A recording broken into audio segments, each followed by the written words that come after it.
saludar en esta parte del programa a Beatriz Becerra. Ella es eurodiputada, vicepresidenta de la Subcomisión de Derechos Humanos del Parlamento Europeo. Muy buena tarde, bienvenida. Gracias por acompañarnos. Buenas noches para usted. Hola, muy buenas noches desde Estrasburgo. Recién acabamos de ver la rueda de prensa del ministro Borrell en España. Y me gustaría comenzar preguntándole, ¿se puede restar importancia a la detención de Guaidó porque fue liberado al poco tiempo? Es decir, ¿qué pasa con su investidura, con su cargo, con lo que representa? ¿O la importancia se mide por el tiempo en que haya estado detenido? Bueno, a mí ciertamente me ha sorprendido mucho el leer las declaraciones del señor Borrell. De hecho, le he contestado enseguida porque es bastante chocante, ¿no? Yo creo que el señor Borrell está ciertamente superado por las circunstancias, porque no creo que tenga el perfil de una persona que dice cosas tan ligeras y tan fuera de lugar. Obviamente no es una cuestión de tiempo. Lo que se produjo ayer es una vulneración, una violación de la inmunidad parlamentaria y eso no puede hacerse un poquito, no puede haber margen para que el dictador viole un poquito la inmunidad parlamentaria y luego se retire rápidamente.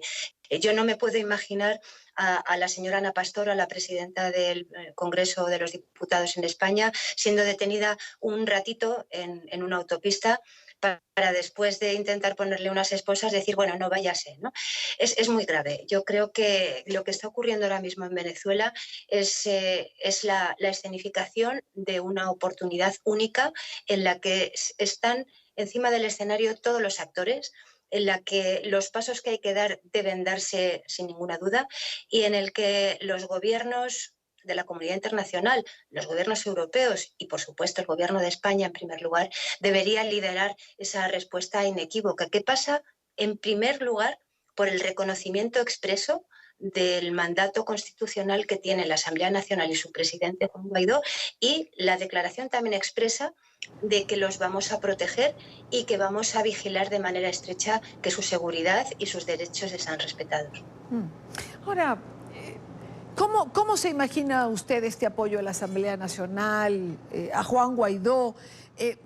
Más allá de la retórica de reconocimiento a la Asamblea, de reconocimiento a la potestad que tiene Guaidó de ser juramentado, que por cierto aún no lo ha hecho. Es decir, ¿cómo concretarlo?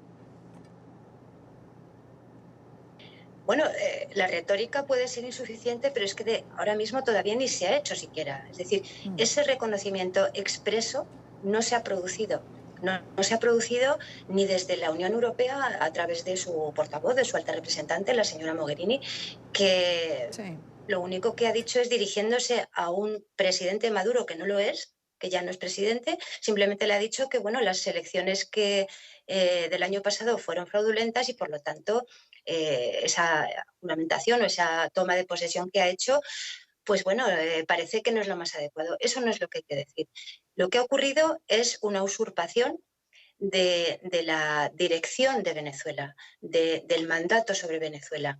Y lo que ha hecho la Asamblea Nacional y su presidente ha sido asumir la responsabilidad y el mandato que le otorga la Constitución, la obligación que le da la Constitución como representantes legítimos de los venezolanos.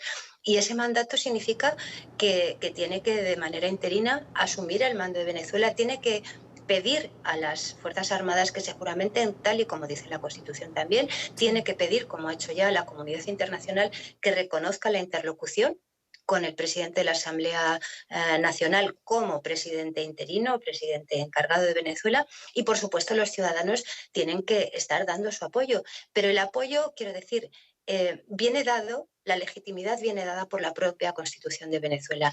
Y a mí me gustaría que primero hagamos la retórica o la expresión verbal, que hay que hacerla, y hay que hacerla gobierno a gobierno y Unión Europea desde su más alta representación de forma expresa, reconociendo a Juan Guaidó y a su mandato y desconociendo de manera expresa y anulando cualquier tipo de interlocución con quien ha dado ya el último paso en su conversión en un dictador, que es la usurpación de la presidencia de un país como Venezuela.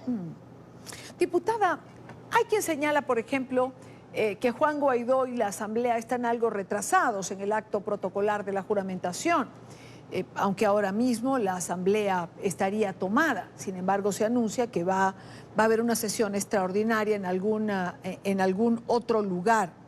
¿Cree usted que este acto protocolar es absolutamente imperativo? Es decir, hay que hacerlo. Guaidó ha solicitado ese apoyo a la comunidad internacional, pero uno se pregunta, ¿qué tendría que ser primero entonces? Bueno, es muy difícil en una situación tan extremadamente grave y complicada establecer un orden muy riguroso en cuanto a qué acontecimiento tiene que venir antes o después en el minuto exacto. La juramentación se tiene que producir y debe producirse en la sede de la soberanía popular, en la de sus representantes, en la Asamblea Nacional. Y ahí es donde se tiene que producir la juramentación y el acatamiento por parte de las Fuerzas Armadas. Los símbolos están para algo, están también para encarnar la esperanza y la certeza de que las instituciones sirven y más allá de los ataques que han sufrido de forma persistente, están ahí y siguen fuertes. Y entre tanto, la comunidad internacional en paralelo tiene que dar los pasos que debe dar. La Organización de Estados Americanos ya se ha pronunciado, el Grupo de Lima se ha pronunciado, los gobiernos de los países lo van haciendo a su ritmo. Yo, desde la parte que a mí me preocupa y me parece que es nuestra responsabilidad desde la Unión Europea, yo insisto en pedirle a la alta representante que haga lo que se comprometió a hacer el mes pasado, Sí. en la última reunión del Consejo de Ministros, que era expresar una posición común, única, inequívoca y muy determinada por parte de la Unión Europea al respecto del desconocimiento y del fin de un periodo y el inicio de otro. Y eso lo tiene que hacer porque se ha comprometido. Pero sobre todo, yo lo que le pido al Gobierno de España, y se lo voy a pedir al señor Sánchez, el presidente Sánchez va a venir al Pleno de Estrasburgo el miércoles. Va a venir aquí dentro de una ronda que hay de comparecencias de los presidentes y él va a venir aquí, creo que tiene una extraordinaria oportunidad que desde luego por parte de España va a tener un apoyo absolutamente unánime y tiene la capacidad de encarnar el liderazgo al que España está llamada a tener, que ha tenido hasta ahora y que ahora con más razón tiene que tener. Es una cuestión no solamente de rigor en lo que se refiere al respeto a las instituciones y a los principios de la democracia, sino que es una cuestión de justicia. Y creo que no va a haber ocasión mejor como para hacerlo. ¿Cuánta certeza tengo? ¿Cuánta esperanza? Pues digamos que razonablemente moderada. Pero tiene una oportunidad de hacerlo y a lo mejor nos sorprende. Desde luego, lo que no va a quedar es por parte de los representantes de los europeos, y yo lo soy. Yo represento no a los españoles, represento a los 500 millones de europeos. Se lo voy a pedir y se lo voy a pedir que lo haga en la sede parlamentaria, en la sede de la Unión Europea. Diputada Becerra, ¿por qué le cuesta tanto al presidente Sánchez pronunciarse sobre Venezuela? Cuando hay una violación a los derechos humanos que está sobre la mesa, es tácita, una ilegitimidad de un gobierno que además su propio partido ya lo ha declarado, no reconoce el proceso electoral, por consiguiente tampoco la juramentación de este nuevo periodo. Es decir, ¿por qué le cuesta tanto a Sánchez un pronunciamiento en relación a esto? Bueno, el Partido Socialista ha tenido históricamente, sobre todo en estos últimos años, un gran lastre, que es el papel del expresidente Zapatero y su conversión ya expresa en agente representante del dictador, de Maduro. Pero lo que sí es cierto es que desde que Pedro Sánchez asumió la presidencia, aunque por un lado pudiera mantener esta pulsión de mantenerse de perfil, de establecer esa exigencia permanente de vueltas a algo que está finiquitado y además comprobado que es inútil, un diálogo que no puede haberlo, ¿no? Entre secuestrados y secuestradores no puede haber un diálogo, tendrá que haber una negociación en términos concretos.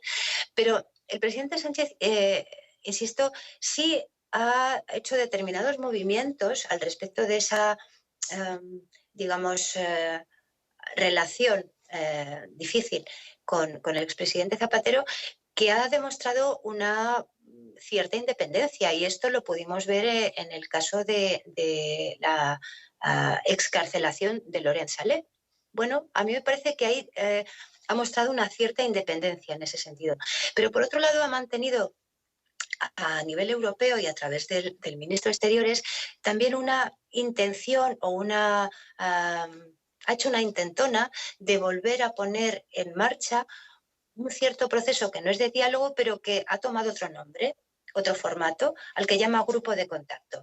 Y es algo que la señora Mogherini también, con ciertas reticencias, pero al final tendiendo también a esa misma aspiración, digamos, de la socialdemocracia europea, pues parece que insiste en ello. Bueno, a mí me parece que también tienen una oportunidad ahora. Establezcan el grupo de contacto ahora que ya tienen el contacto.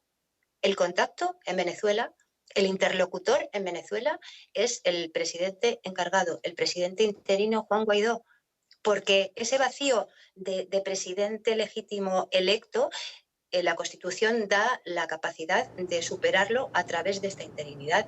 Ya hay un contacto con el que tener un grupo de contacto, determinémoslo, pero reconozcamos que ese contacto es el que es y que además no solamente tiene nuestro apoyo, Sí. sino que tiene la ayuda necesaria para dar los pasos que tiene que dar en el proceso de convocatoria de unas elecciones libres, inclusivas, completamente transparentes, como le hemos exigido siempre desde la Unión Europea, y por supuesto el acabar todo el proceso en todos los aspectos que siempre hemos insistido en que tienen que producirse: la liberación de todos los presos políticos, la devolución de su capacidad a todas las instituciones, la renovación de los órganos que están completamente pervertidos, como es el Tribunal Supremo o la Comisión Electoral, y clarísimamente la apertura de un canal humanitario que hoy por hoy es una de las prioridades absolutas para Venezuela y para toda la región.